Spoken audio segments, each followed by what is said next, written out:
오늘부터는요, 저희가 이제 신명기를 좀 보려고 합니다. 오늘은 신명기 전체적인 개관하고 앞부분은 서론 부분만 조금 함께 나누려고 합니다.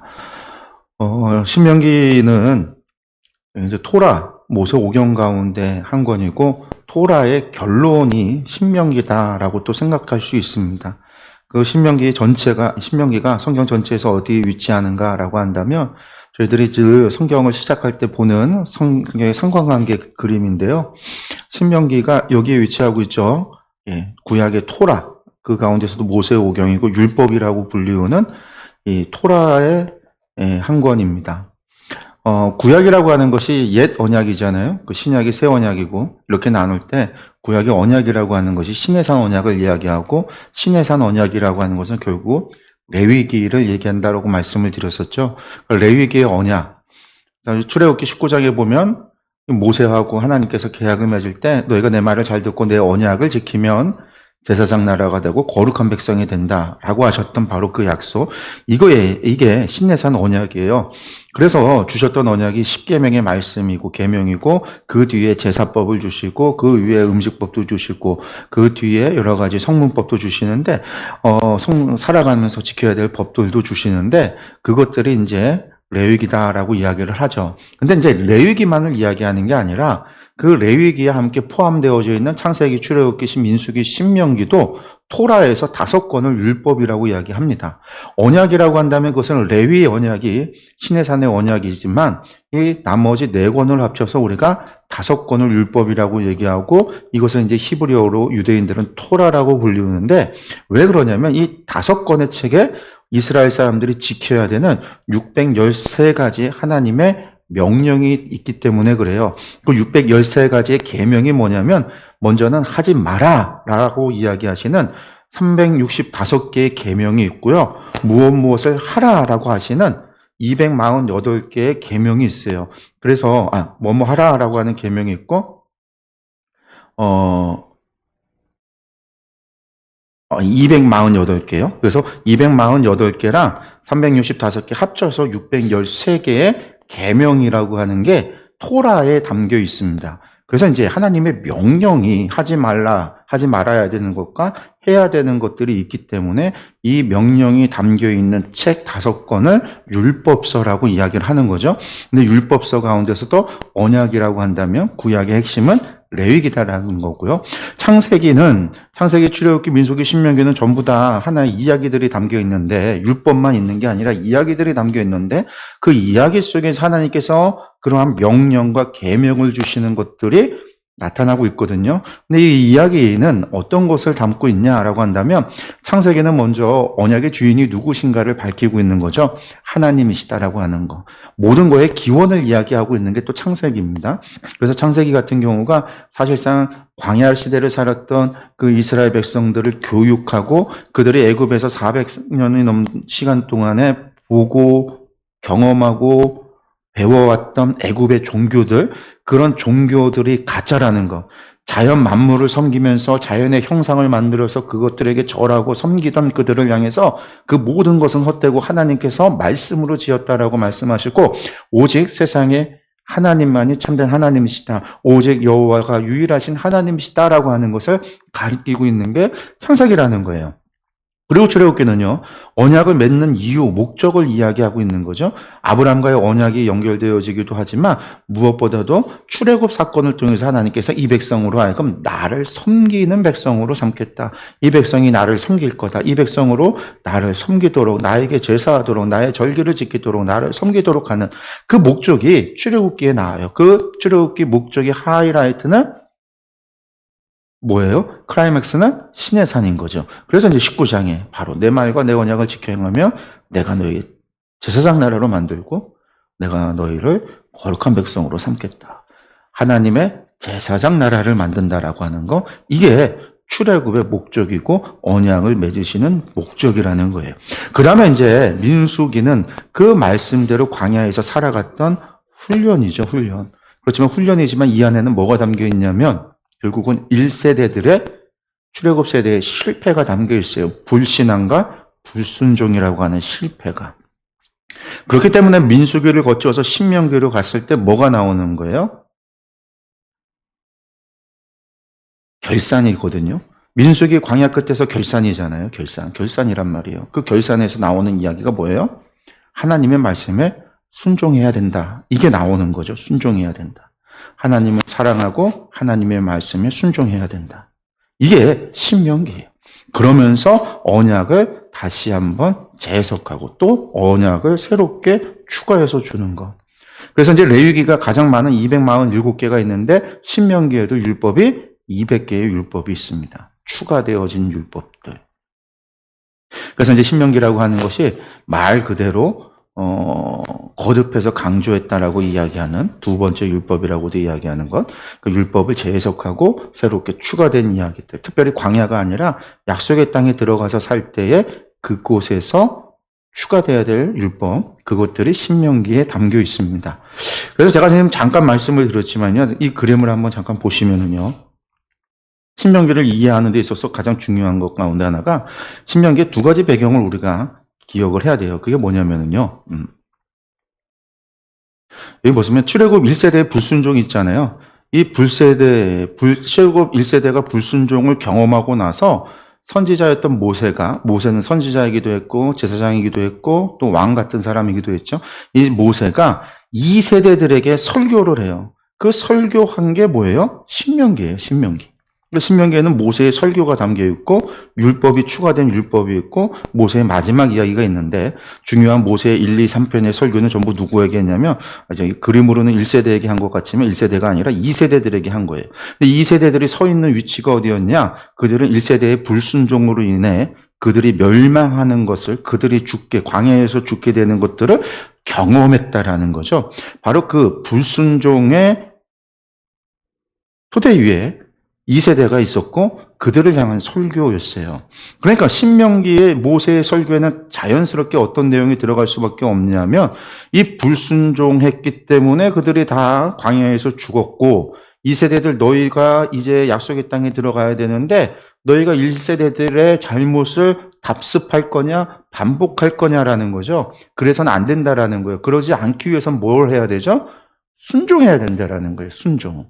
그래서 모세의 설교에는요, 순종하라라는 게 반복될 수밖에 없어요. 강조될 수밖에 없는 거죠. 그래서 우리가 신명기 하면 가장 중심이 되어지는 말씀을 뭐라고 해요? 쉐마 복음이라고 이야기하잖아요. 이스라엘아 들으라. 이때 들으라라고 하는 말이 어떤 말이라고 그랬냐면 쉐마라고 하는 들으라라는 말은 귀로만 듣는 것을 얘기하는 게 아니라 듣고 행동하라, 듣고 반응하라. 이게 포함이 된 게 이스라엘의 쉐마예요. 그래서 쉐마라고 하는 말에는 듣는다라는 의미뿐만이 아니라 행동하라는, 순종하라는 의미가 그래서 담겨 있다. 이스라엘아 들으라라는 얘기는 이스라엘아 순종하라라는 이야기였다라는 거죠. 왜 이런 설교를 했느냐? 1세대의 불순종이 있으니까, 그걸로 멸망했으니까, 멸망한 그들을 향해서 그런 설교를 했어요.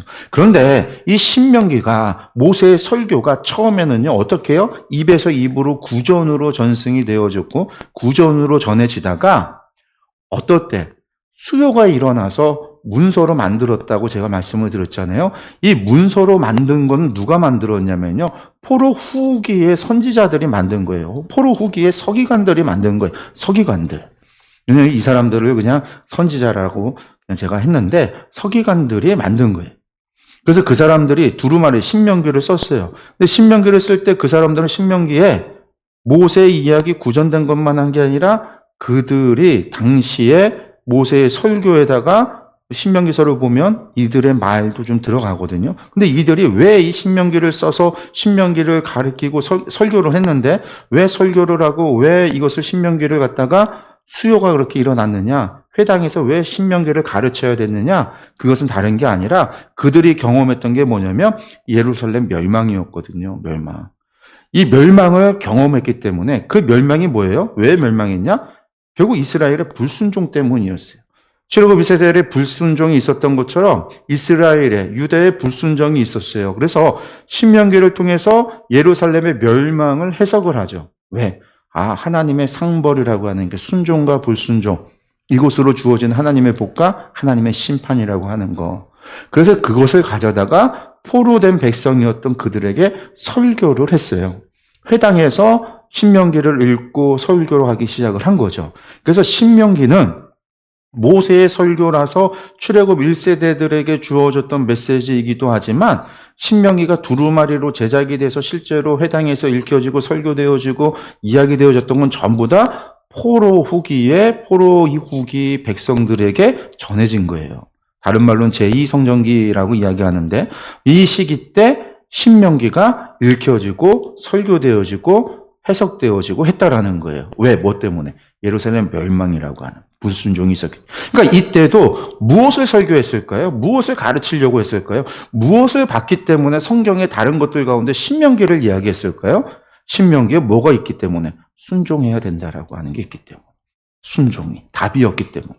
하나님의 심판 뒤에 모세가 제시했던 답이 뭐였냐? 순종이었기 때문에. 그러니까 신명기는요, 처음도 끝도 중간도 끝도 순종에 관한 이야기를 하고 있어요. 순종.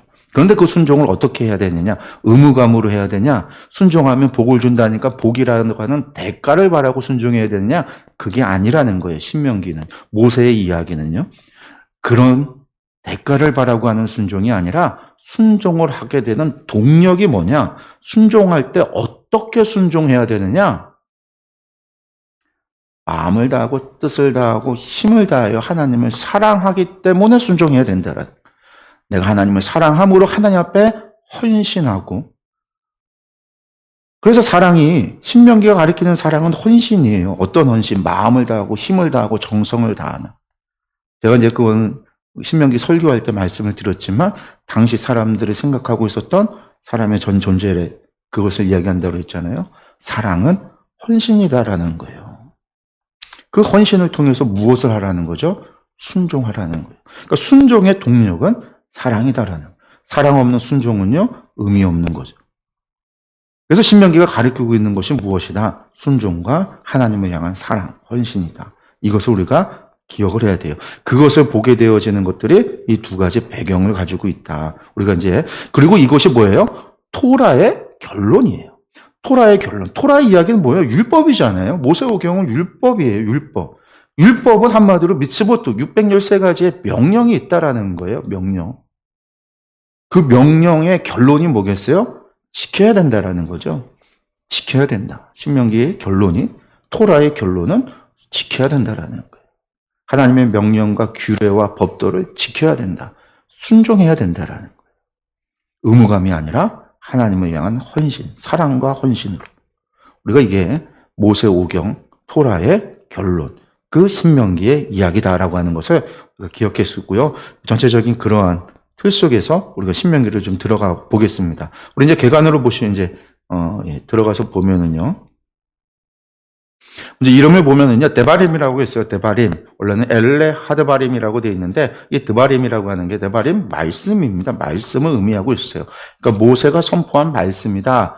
그러니까 설교다, 설교의 형식이다, 뭐 그런 거예요. 말씀이다라는 거예요. 그러니까 보통 가르침이나 훈계의 내용을 품고 있는 그런 설교에 가까운 것을 드바림이라고 이야기하는데 그게 말씀이다라는 거고요. 헬라어로 번역이 됐을 때 듀테로노미온이라고 해서 두 번째 노미온, 법이라는 거거든요. 두 번째 법이라는 거예요. 레위기가 첫 번째 법이고 신명기가 두 번째 법이다. 두 번째 주어졌던 법이다. 그래서 이제 드테로노미온이라고 했고 이게 이제 헬라어에서 라틴어로 영어로 전부 다 신명기를 가리키는 두 번째 법이라고 해서 번역이 됐고요. 한자로 오면서 신명기 거듭 강조하는 계명이다. 그래서 이제 신명기라고 한자로 중국어 성경을 번역할 때 신명기로 해갖고 그게 이제 우리 그대로 오면서 신명기가 됐습니다. 기록자는요 모세죠. 물에서 건져내 레위 족속이고 아버지는 아므라 어머니는 요셉의 형 아론이고 누이는 미리암이다. 이 사람이 이제 모세고요. 신명기 안에서 모세가 썼다는 내용이 40번 정도 나오고 있어요. 그 얘기는요. 모세가 자기가 그것을 썼으면요. 내가 이거 썼다는 얘기 강조할 필요 없어요. 제3자가 기록했기 때문에 이 기록이 내 기록이 아니라 모세의 기록이다라고 이야기하는 거예요. 그래서 40번씩이나 나오는 거예요. 그러니까 이 말은 모세의 설교와 모세의 말씀을 구전된 것을 제3자가 기록했다라는 거죠. 그래서 이게 기록자라고 하는 표현이 조금 우리가 생각하는 기록자하고는 좀 다르다라고 그랬어요. 왜냐하면 제가 그래서 항상 이야기하는 게 호머를 이야기하죠. 일리아드 오디세이를 저자인 호머. 그렇잖아요. 호머는 실제로는 일리아드 오디세이를 짓지 않았거든요. 쓰지 않았단 말이에요. 왜? 그 사람은 맹인이었기 때문에, 시각장애인이었기 때문에 글도 모르고 읽을 수도 없고 쓸 수도 없었던 사람이에요. 누군가가 그가의 노래를 구전됐던 것을 기록을 한 거죠. 기록을. 모세가 설교하고 말씀 전하고 했던 것들이 구전되어졌던 것을 아까도 얘기했지만 수요가 있었던 포로 후기 시대에 서기관에 의해서 선지자에 의해서 기록을 한 거예요. 그러면서 이게 모세의 말씀이었어. 모세가 말씀은 이런 말씀을 했어. 모세의 말씀이 이렇게 40번이나 기록을 했다라는 거죠.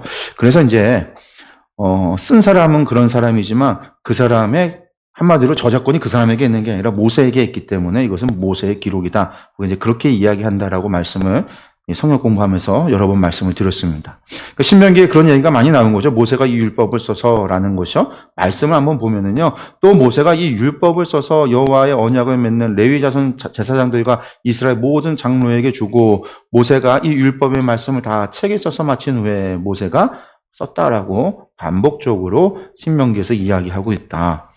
그래서 이것이 신모세의 글, 모세의 설교, 모세가 전해준 두 번째 율법, 그렇다라는 것이죠. 그렇게 기억하시면 되겠고요. 배경을 보면은요, 출애굽 2세대입니다. 2세대. 그러니까 출애굽 2세대가 누구냐라고 하면 사람들 가운데는요, 그냥 광야에서 태어난 사람, 이렇게 이야기하는 사람들은 있는데 그런 사람들이 아니에요. 2세대와 1세대를 가르는 건요, 다시 태어난 사람을 얘기하는 게 아니라 1차 때 계수된 사람과 그때 계수되지 않았던 사람으로 나눠지는 거예요. 민수기 계수된 사람이 1세대, 2세대라는 거죠. 앞에서 계수된 사람이 1세대, 뒤에서 계수된 사람이 2세대라는 거예요. 이때 1세대는 뭐예요? 20세 이상으로 전쟁에 나가 싸울 만한 사람들을 계수했기 때문에 20세 이상이 1세대예요. 20세 이하에 어려서 나이가 19살, 18살 이런 나이가 어려서 전쟁에 나갈 수 없는 사람이었기 때문에 그때 계수되지 않은 사람은요 1세대가 아닌 거예요. 그래서 광야에서 새롭게 40년 가운데 태어났거나 혹은 1차 계수할 때 계수되지 않았던 사람들, 이 사람들이 2세대예요. 그러니까 민수기 앞에서 첫 번째 인구조사에서 20세 이하였던 사람들은요 가데스 바네아 사건 다 경험했던 사람들이 시내산 사건 경험했고요. 아니 그 전에 출애굽부터 다 경험했어요. 출애굽도 경험하고 시내산도 경험하고 여러분들 민수기에 나오는 여러 가지 하나님의 불사건, 다베라 사건, 하세로 사건, 가데스 바네아 사건, 뭐 기브론 핫다 사건, 여러분들 이것들 전부 경험했던 사람들이에요. 그들이 포함되어 있는 사람들이 출애굽 2세대.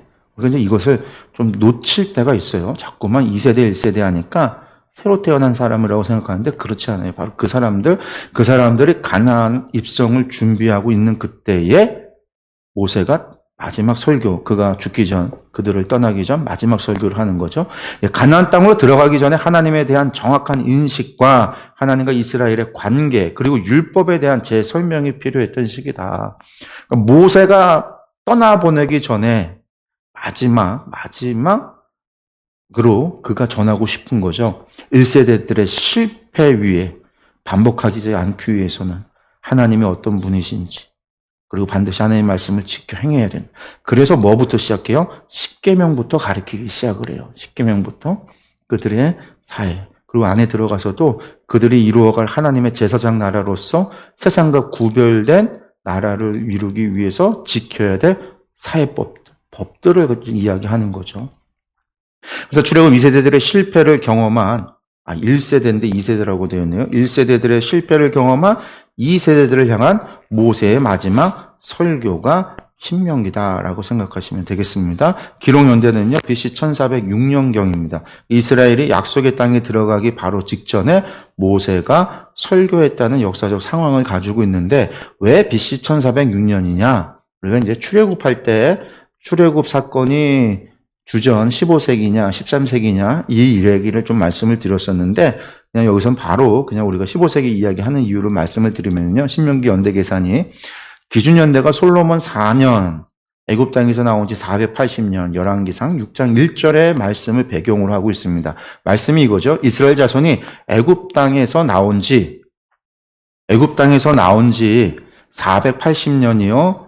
솔로몬이 이스라엘 왕이 된 지 4년 12월 곧 둘째 달에 솔로몬이 여호와를 위하여 성전 건축하기를 시작하였더라. 열왕기상 6장 1절에 기록되어 있는 거예요. 솔로몬이 왕이 된 지 4년에 성전 건축을 시작하는데 그때 뭐라고 얘기하냐? 이스라엘 자손이 애굽 땅에서 나온 지 480년이 됐다라는 거죠.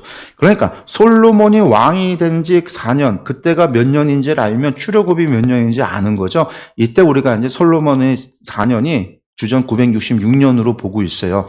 그래서 480년을 갖다가 더 과거로 거슬러 올라가면 주전 1446년이 되는 거죠. 15세기서를 이야기할 때 나오는 말이죠.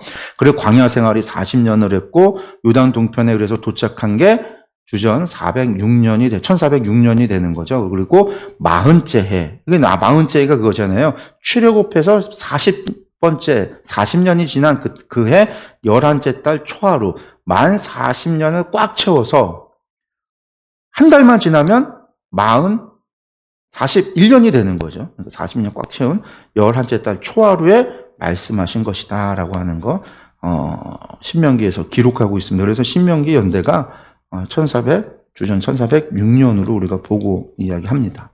기록 목적은요, 반복되는 겁니다. 광야 생활 40년을 회고하면서 하나님의 구원의 역사를 가르치기 위해서 가나안 땅에 들어가서 지켜야 할 율법을 가르치기 위해서 율법을 재해석하는 거죠. 하나님께 대한 순종과 그에 대한 상보를 강조. 이걸 통해서 뭘 기대하는 거냐면 그들이 하나님 말씀에 순종하기를. 이스라엘의 반복된 불순종을 또 예언하고 하나님의 은혜를 가르치기 위해서.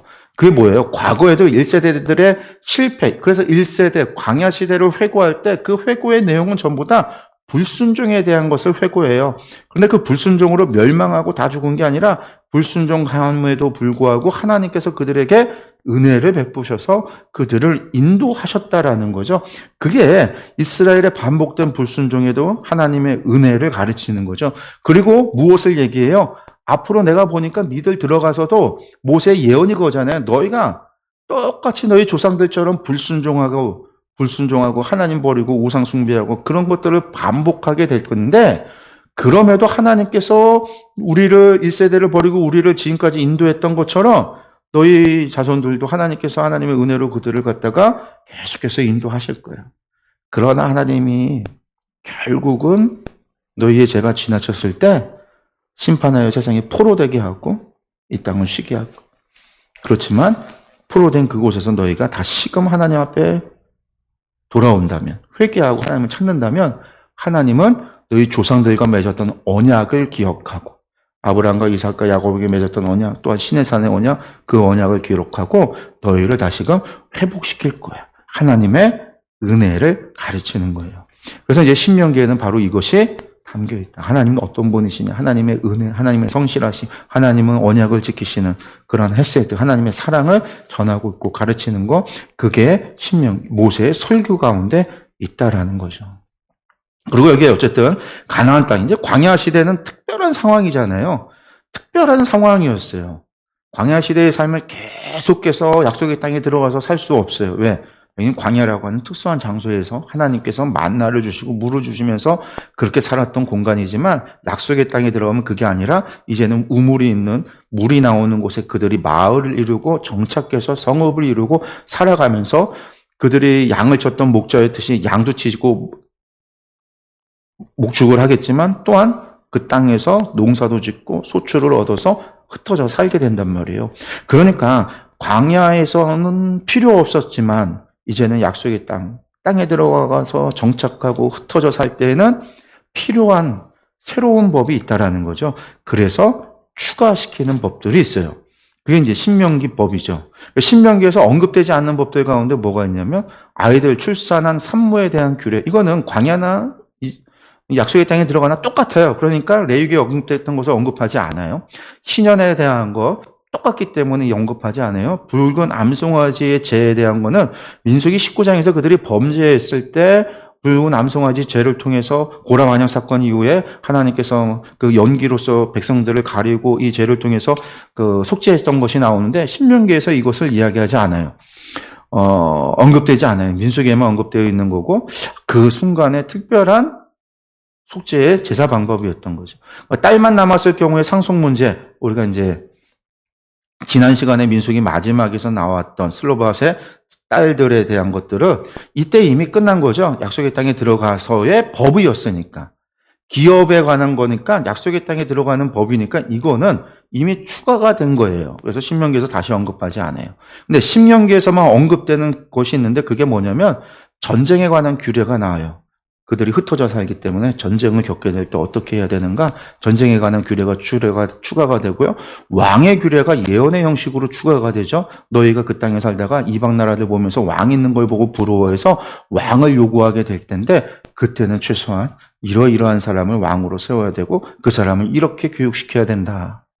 그 왕의 규례가 들어가고요. 이혼과 재혼에 관한 것이 또 있고요. 예배 초서에 대한 것도 이야기해요. 너희가 흩어져 살지만 아무 데나 예배 드려서 안 되고 오직 성소에서만, 오직 성막에서만 하나님 앞에 제사 드려라. 하나님이 한 분이시니 한 곳에서 예배 드려라라고 하는 신명기에서만 언급되어지는 것들이 있어요. 추가 설명이 있는데 추가 설명되어지는 것 가운데 하나가 모세와 아론이 가나안 땅 들어갈 수 없는 이유. 그것에 대한 추가 설명이 있고요. 정탐꾼, 가데스반에서 정탐꾼 보낸 이야기가 민수기와 신명기가 차이가 좀 있어요. 민수기를 읽어보면은요, 하나님께서 정탐꾼 보내라라고 되어져 있는 것 같은데, 신명기를 읽으면은요, 백성들이 하나님 앞에 막 그냥 가라고 했는데 막 요구해갖고 정탐꾼 보낸 것처럼 기록이 되어져 있어요.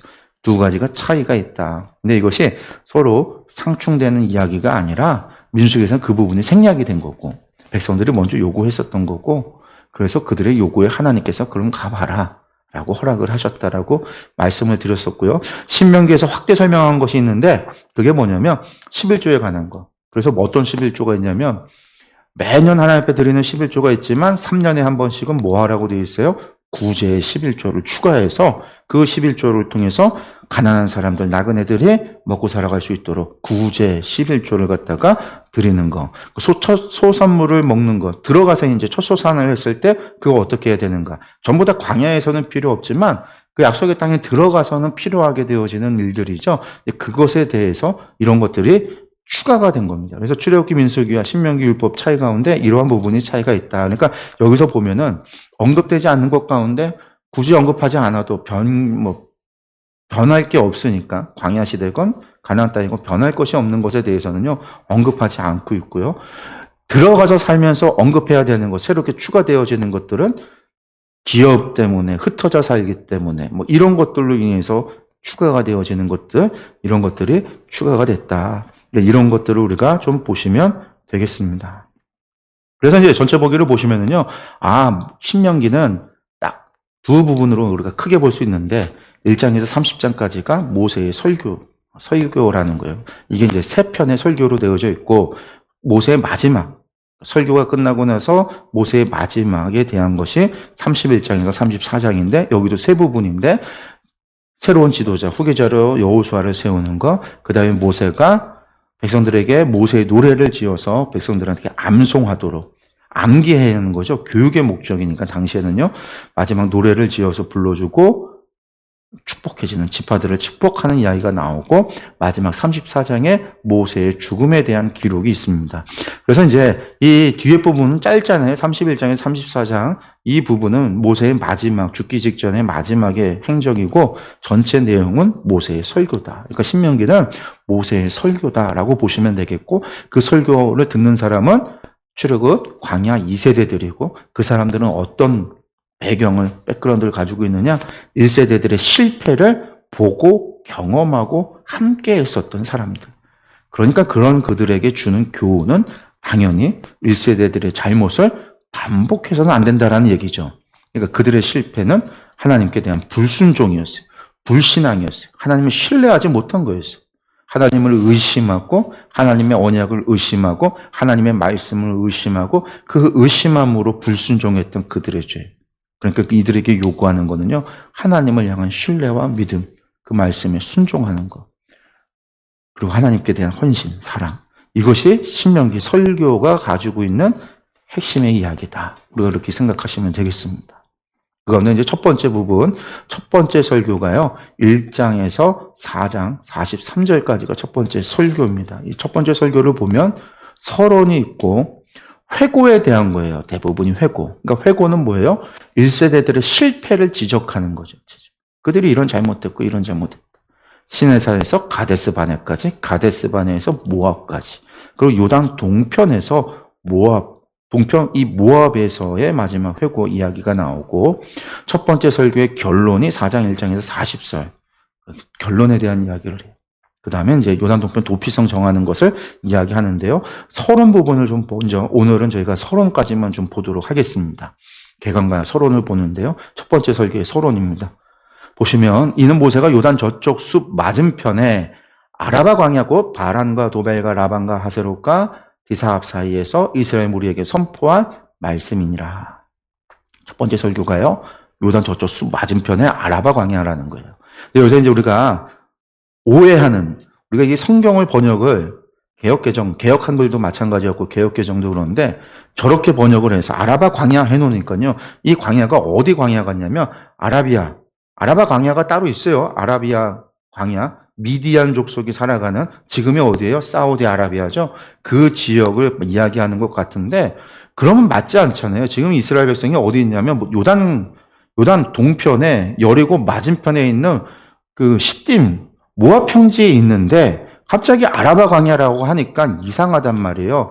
그러니까 왜 이거 지금 잘못 번역을 아라바 광야에서 그렇게 되어졌는데, 아라바 광야가 그런 뜻이 아닙니다. 아라바 광야라고 하는 게 무엇이냐면은요, 요게 지금 이스라엘이잖아요. 요단 동편에 지금 있는데, 아라바 광야라고 하는 것이 여기를 이야기해요.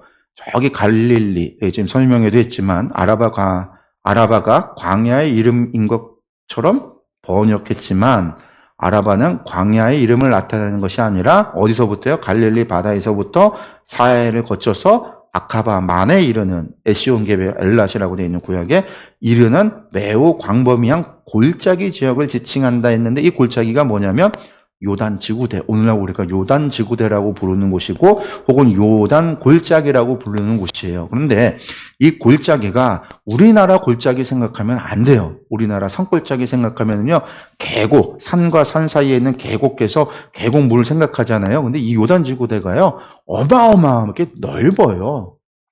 제가 그 느보산에서 여리고를 바라보는 그 사진을 지난번에 보여드렸지만, 여러분들 그 사진을 봐도요, 그 밑에가 엄청나게 저 먼 평야 같은 게 쭉 있고, 저 너머에 산이 있고, 그 산 아래가 여리고라고 말씀을 드렸었는데, 엄청 수킬로에 이르는 넓은 지역이에요. 그래서 그곳에 농사가 많이 짓거든요. 그 지역이 요단 지구대라고 하는 지역이고, 성경에는 요단 골짜기라고도 번역되어 있는 건데, 우리식의 골짜기가 아니라 아주 넓은, 왜냐하면 이쪽에 유대산지가 있고 동편에는 요르단 산맥이 있어서 큰 산이 있고, 그 사이에 이렇게 안으로 쑥 꺼져서 해면보다도 더 낮은 지역으로 내려가서 큰 평야가 존재하기 때문에 그래요. 근데 요 지역이 아라바라고 하는 곳이에요. 아라바.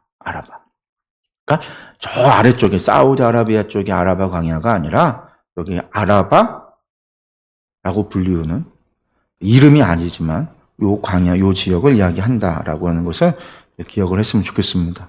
뒤에 가면 한 번 또 나옵니다. 여기가 아라바다. 그 호렙산에서 세일산을 지나 가데스 바네에서 10하루길이었더라. 짧게 얘기해줘. 호렙산에서 세일산까지 가데스 바네까지 10하루길이었고, 그 다음에 3절에서 40째 해 11째 달 그 달 첫째 날에 40년 11월 1일에 라는 얘기죠. 모세가 이스라엘 자손에게 여호와께서 그들을 위하여 자기에게 주신 명령을 다 알렸으나, 그때는 모세가 헤스본에 거주하는 아모리 왕 시온을 쳐 죽이고 에드레이에서 아스타롯에 거주하는 바산한 옥을 쳐 죽인 후라. 그러니까 바산한 옥과 아모리 왕 시온을 정복하고 다 요단 동편을 평정하고 나서 다시 모압으로 돌아왔을 때, 그때라는 이야기죠. 모세가 요단 저쪽 모압 땅에서 이 율법을 설명하기 시작하였더라. 이 율법이죠.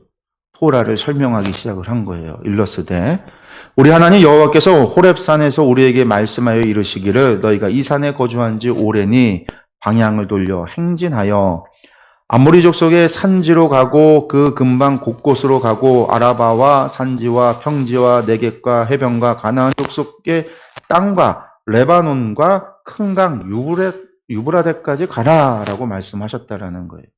호렙산이 어디냐면 신의 산이잖아요. 신의 산에서 하나님께서 지금 회고하는 거니까 서로니 회고하면서 뭐라고 하냐면 너희가 호렙산에 있을 때 하나님께서 명령해서 우리가 거기를 떠나서 나왔지 않느냐. 근데 그때 하나님 뭐라고 명령했냐면 아모리 족속의 산지로 가고 그 근방 곳곳으로 가고 아라바, 여기서는 아라바 광야라고 안 하고 아라바라고 했잖아요. 그 아라바가 뭐예요?